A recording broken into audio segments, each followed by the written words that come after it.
sur ma chaîne Damsel Conero pour échanger ensemble sur une chaussure de trail que j'ai depuis un petit moment maintenant et pour lesquelles je ne vous avais pas fait de retour. Cette chaussure, c'est cette Saucony Peregrine, le modèle 12. Pourquoi le modèle 12? Je vous en parle juste après le jingle.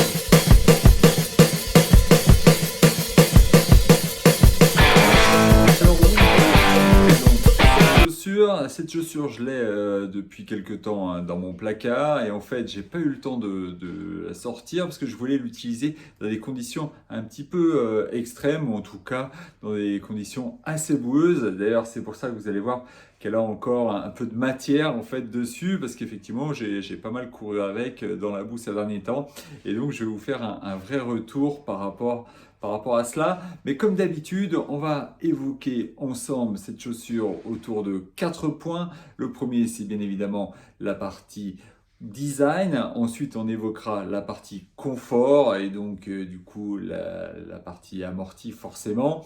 Et on fera aussi un focus sur la partie technologie et je vous donnerai in fine mes sensations et puis je vous présenterai le petit test que j'ai réalisé avec cette chaussure. Pour vous les amis qui êtes des fidèles de la chaîne depuis le premier jour, j'ai décidé de vous faire un immense cadeau juste après le générique. On se retrouve tout à l'heure. Pourquoi la Peregrine 12 aujourd'hui alors qu'elle est sortie déjà depuis quelques temps? Tout simplement pour la comparer très bientôt à la Peregrine 13 que je reçois prochainement et donc du coup ça va permettre d'avoir une sensation de cette Peregrine 12 encore en tête quand je vais recevoir les nouvelles pour pouvoir également réaliser mon test. Concernant son design, comme vous pouvez le voir, c'est une chaussure qui est plutôt bien finie. Je trouve que c'est très propre ce qui a été fait. Notamment, on voit que la petite spécificité de cette chaussure, c'est qu'il y a un col haut à l'arrière, justement, et ça c'est pour le maintien. On voit aussi que le fitting est assez proche finalement du pied, avec bien évidemment un semi-chausson à l'intérieur. Et ça c'est plutôt intéressant justement pour le maintien. Côté mèche, un mèche qui est assez fin quand même, mais renforcé sur les côtés et à l'avant ici, sans qu'on ait quelque chose de vraiment très lourd. Donc on a quand même quelque chose qui est plutôt léger en termes de construction sur cette chaussure. Et ça va nous permettre de trouver du dynamisme. Et ça, c'est plutôt intéressant sur cette basket-là. On le voit d'ailleurs, la démarque ici de la semelle avec la technologie, mais on y reviendra, mais c'est la technologie que vous retrouvez sur la partie route. Et quand on regarde la semelle extérieure, on voit effectivement qu'on a des crampons donc dans un sens justement pour l'accroche sur le haut et sur le sens contraire partie arrière, donc des crampons multidirectionnels qui nous permettent tout simplement de freiner. Alors ça freine fort. Par contre, attention quand le terrain est trop gras, le pied a tendance à se dérober. Et je vous le montrerai dans le test. J'en ai fait l'expérience. Vous allez, je pense, assez rigoler d'ailleurs. Globalement, moi j'aime assez ce design. La couleur, ça me plaît bien. Effectivement, le logo jaune voilà, qui ressort, je trouve ça aussi intéressant. La petite aussi chose qui est très intéressante, comme chez Altra, on trouve effectivement un velcro à l'arrière. Là, chez Saucony, pour attacher les guêtres, on trouve un petit passant ici qui va nous permettre d'accrocher les guêtres. Alors bien sûr, peut-être qu'il faudra réaliser la mise de velcro pour si vous faites le marathon des sables ou ce chose de course là. Mais sachez que c'est une chaussure qui peut s'y prêter et ça c'est très intéressant finalement. Et à l'arrière, on voit au niveau du talon un renfort également, justement pour éviter de trop se taper le talon. Finalement, en termes de design, sur cette Peregrine 12, par rapport au modèle précédent, finalement, le design n'a pas énormément bougé, c'est d'ailleurs ce qui fait le succès de cette chaussure auprès des trailers. Par contre, si vous passez d'un modèle 10 à un modèle 12, là vous allez voir beaucoup de changements, notamment sur la nervosité de la basket, avec une facilité à la relance liée à la technologie que vous avez à l'intérieur. Finalement, la semelle de la partie justement de la chaussure précédente est à peu de choses près la même chose. Les crampons, c'est à peu près les mêmes. Le drop, c'est un drop de 4 qui est très très joueur. Moi, j'aime beaucoup ce drop parce que c'est là où on peut être plutôt proche du sol et bien sentir les choses.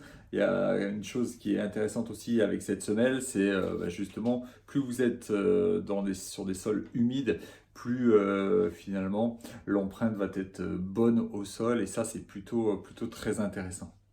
En termes de confort maintenant, effectivement, moi je trouve que cette chaussure apporte un confort plutôt intéressant, notamment donc en termes de sécurité avec son semi-chausson à l'intérieur. Donc ça c'est pour le pied, on est bien maintenu. Ensuite la tige haute à l'arrière permet effectivement d'être aussi pareil, bien maintenu au niveau du talon. Donc ça c'est plutôt intéressant. Ensuite au niveau de la semelle je la trouve effectivement peu épaisse, 27 ou 23 mm, avec son drop de 4, donc on est très très proche du sol. Ce qui fait un petit peu la différence finalement, c'est la semelle intérieure qui, regardez, a, je ne sais pas si on le voit bien là, mais elle a elle aussi son effet confort au niveau justement de la chaussure pour éviter que ça tape trop au sol, notamment sur des terrains très très secs. Ça peut être très engageant musculairement et moi je trouve que la partie semelle intérieure est plutôt bien pensée, souvent sur les chaussures d'autres marques. La semelle intérieure est un peu négligée ou un peu très très faible, pensant que ça peut être compensé par la semelle intermédiaire de la chaussure. Et là, on a en plus une partie confort dans la semelle intérieure, donc ça c'est plutôt intéressant.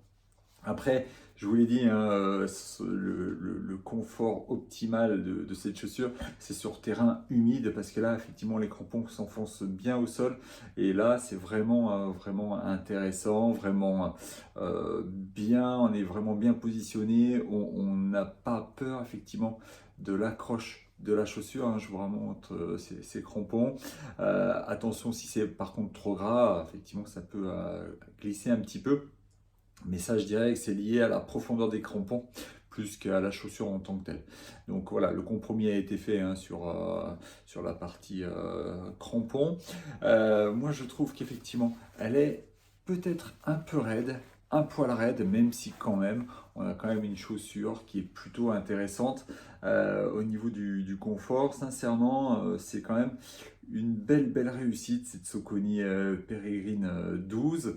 Et donc du coup, moi, je pourrais plutôt la conseiller parce que c'est quand même une chaussure qui est plutôt taillée pour les trails courts à moyen. Alors, quand je dis moyen, jusqu'aux 40 km, ça peut le faire. Attention toutefois à la partie rocailleuse.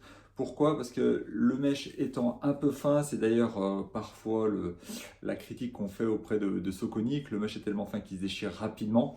Et bien là, on voit qu'il y a des renforts qui ont été faits, qu'il y a eu un travail aussi autour du mesh, mais quand même, attention quand même aux parties rocailleuses des ultras, parce que là, vous pouvez assez vite accrocher vos chaussures et donc du coup dégrader le mesh.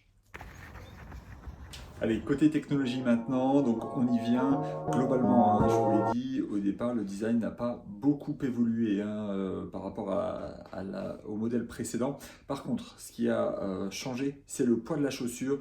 On passe en dessous des 300 grammes, 275 grammes hein, pour cette nouvelle Peregrine 12. Notamment, le poids a été gagné donc, sur le pare-pierre qui est moins costaud. Donc attention de ne pas trop laisser traîner les pieds dans les cailloux. Un peu sur les lacets, un peu sur la languette. Voilà l'économie qui a été faite en poids. On gagne donc du coup 30 grammes, ce qui est énorme hein, pour une chaussure de trail. Par contre, en termes de technologie, on garde toujours l'amorti Power Run un petit peu amélioré avec une nouvelle semelle premium, semelle Power Run Plus, qui devrait être normalement plus efficace. Alors, je vous laisserai juger, hein, parce que moi, j'ai pas eu le modèle 11, mais en tout cas, moi, je trouve que ce modèle 12 est pas mal du tout. Ensuite, au niveau de la semelle extérieure, donc on a aussi une nouvelle semelle alors qui a été un petit peu redessinée juste pour les crampons, mais surtout on a la semelle ou en tout cas entre les deux semelles, la semelle extérieure et la semelle intermédiaire, cette plaque en nylon qui est là pour donner de l'efficacité et surtout du dynamisme. Et donc c'est ce fameux Power Track que vous retrouvez ici. Et donc là, on va avoir quelque chose qui devrait être très nerveux par rapport à ce que vous avez pu connaître précédemment. Moi je trouve que franchement la relance est hyper intéressante. Moi j'adore les chaussures joueuses, notamment sur trail court ou trail intermédiaire. On peut l'utiliser tout le temps. Alors on est d'accord, hein, c'est pas forcément la chaussure performeur que vous pouvez rechercher, mais en tout cas elle donne beaucoup plus, elle a en tout cas un panel beaucoup plus large dans son éventail, parce que vous pouvez sortir, faire des trails tranquilles, faire du trail course avec vos dossards, vous pouvez l'utiliser pour vos entraînements. Donc franchement elle est plutôt polyvalente cette chaussure, elle est plutôt stable et ça va vous permettre tout simplement d'avoir quelque chose d'assez intéressant si vous voulez quand même vous amuser et être joueur dans les phases de relance ou dans les descentes. Donc moi je la trouve plutôt bien, et donc vous voyez vous allez gagner vraiment en poids avec cette nouvelle Peregrine 12 de chez Saucony. Le poids aussi, je vous en parlais un petit peu sur le mesh plus fin, donc du coup pareil, ils ont retravaillé la densité du mesh pour gagner aussi en poids là-dessus.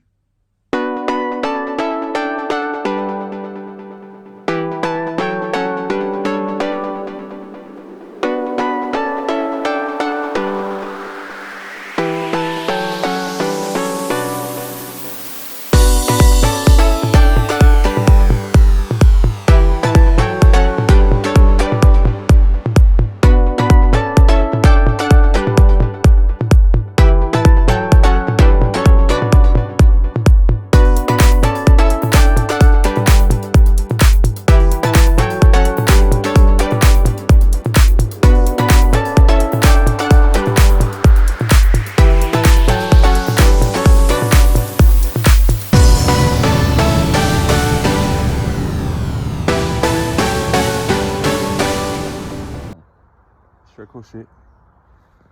C'est énorme. Alors, mon avis sur cette Saucony Peregrine 12, tout simplement, pour moi, c'est une basket qui est plutôt joueuse, sur laquelle je vais pouvoir aller jusqu'à 50, enfin allez, 40 km on va dire hein, sur trail, mais qui est plutôt polyvalente et qui va normalement un peu plus durer que les autres Saucony que j'avais pu tester jusqu'à présent. Donc ça c'est plutôt la bonne nouveauté, avec finalement un amorti plutôt intéressant et quelque chose de plutôt bien construit. Donc ça j'ai plutôt adhéré, et puis le design, j'ai trouvé ça aussi assez sympa. Après attention en fonction du type de terrain, si c'est un terrain un peu trop gras, vous allez peut-être perdre un peu en adhérence, malgré le fait qu'il y ait quand même des choses plutôt intéressantes, notamment au niveau des crampons, avec ces crampons multidirectionnels. Donc ça c'est plutôt intéressant. Moi je vous dis à très vite pour une nouvelle vidéo. N'hésitez pas à me faire vos retours hein, sur cette Saucony Peregrine 12, me dire un peu comment elles ont vieilli, comment elles fonctionnent, comment vous les utilisez au quotidien, et si vous en êtes tout simplement content. Comme ça on peut faire grandir la communauté. N'hésitez pas et n'oubliez pas à vous abonner à la chaîne pour grandir encore un peu plus. N'oubliez pas la petite cloche pour ne rien rater sur les nouveautés qui arrivent. J'en ai tout un tas et je vous dis, prenez soin de vous, faites attention, bonne course et à très vite. On the road again! J'ai décidé tout simplement de vous faire plaisir parce que vous savez, je teste beaucoup de choses, j'en donne également beaucoup à travers des jeux concours sur mon compte Instagram, Damsel Conero, mais finalement, je ne peux pas offrir à tout le monde. Et donc, du coup, j'ai décidé de vous transmettre un condensé des meilleures offres du moment sur mon compte YouTube. Sous chaque vidéo, vous retrouverez l'ensemble des liens pour les produits afin que vous puissiez les retrouver de façon le plus remisée possible, la meilleure offre. Et donc, du coup, vous allez me dire, c'est des liens qui sont subventionnés. Oui, effectivement, ça aide tout simplement à subventionner la chaîne, hein, rassurez-vous. On fait pas, en tout cas, moi, je fais pas de bénéfice là-dessus. Ça permet tout simplement de vous proposer de meilleurs contenus, de meilleure qualité, d'aller chercher de meilleures de nouveautés, car certaines nouveautés ne sont pas complètement subventionnées par les marques. Donc voilà, ça aide à faire grandir la communauté et ça vous permet de vous équiper à moindre coût avec les produits que j'ai pu tester s'ils vous ont plu. Donc voilà, vous retrouvez tout en dessous de cette vidéo. Donc n'hésitez pas à aller voir. Et puis voilà, si ça vous fait plaisir, si vous trouvez votre bonheur, ben, prenez ce que vous souhaitez. En tout cas, c'est vraiment de bon cœur que je vous offre ça. Je vous dis à très vite. Bon équipement. Ciao, ciao.